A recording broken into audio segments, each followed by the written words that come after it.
Hello friends, இன்றைக்கி நம்ம என்ன பார்க்க போகிறோன்னா, செடியெல்லாம் வந்து நமக்கு வளரும் போது சில செடிகள் வந்து இலையெல்லாம் வந்து சுருண்டு வரும். பார்த்துருக்கீங்களா?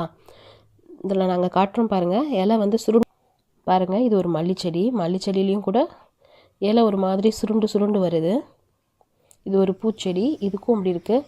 இதுக்கு நம்ம ரொம்ப ஈஸியாக வந்து சரி பண்ணிடலாம். அது எப்படின்னா, நம்ம வீட்டில் எல்லார் வீட்லேயும் கண்டிப்பாக மஞ்சள் தூள் இருக்கும். மஞ்சள் தூள் வந்து 1 ஸ்பூன் எடுத்துக்கோங்க. அதில் கொஞ்சம் தண்ணி மிக்ஸ் பண்ணிவிட்டு, நம்ம எந்த இலையெல்லாம் அப்படியே சுருண்டு இருக்கோ அந்த இலை மேலே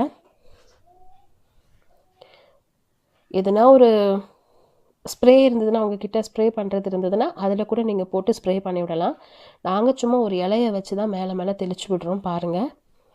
ஸோ இப்படி தெளித்து விடும்போது நமக்கு என்ன ஆகும்னா, அந்த இலை சுருள்லாம் சீக்கிரமாக நார்மல் லீஃப் மாதிரி வந்துடும்.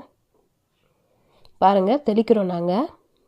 இது தெளித்த பிறகு ஒரு 2 வீக்ஸ் கழித்து நாங்கள் உங்களுக்காக வீடியோ எடுத்து காட்டியிருக்கோம். பாருங்கள் அது எப்படி இருக்குன்ட்டு. பாருங்கள், இப்போது அந்த லீஃப்லாம் எவ்வளோ அழகாகிடுச்சு பாருங்கள். ஒரு சுருள் இலை கூட இல்லை பாருங்கள்.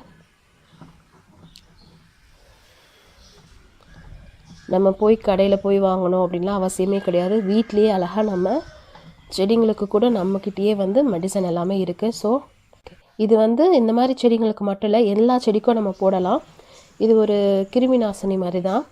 ஸோ கண்டிப்பாக நீங்கள் இதை வீட்டில் ட்ரை பண்ணி பாருங்கள். யாரெல்லாம் வீட்டில் நிறைய செடி வச்சுருக்கீங்களோ இது கண்டிப்பாக யூஸ்ஃபுல்லான டிப்ஸாக இருக்கும். கண்டிப்பாக இதை ஃபாலோ பண்ணி பாருங்கள். தேங்க்யூ. இது வரைக்கும் ஜெசி சேனலை சப்ஸ்கிரைப் பண்ணலன்னா சப்ஸ்கிரைப் பண்ணுங்கள். கூடவே இருக்கிற பெல் ஐக்கானை ப்ரெஸ் பண்ணுங்கள். எங்களுடைய ஒவ்வொரு வீடியோஸையும் நீங்கள் மிஸ் பண்ணாமல் பார்க்கலாம். தேங்க்யூ.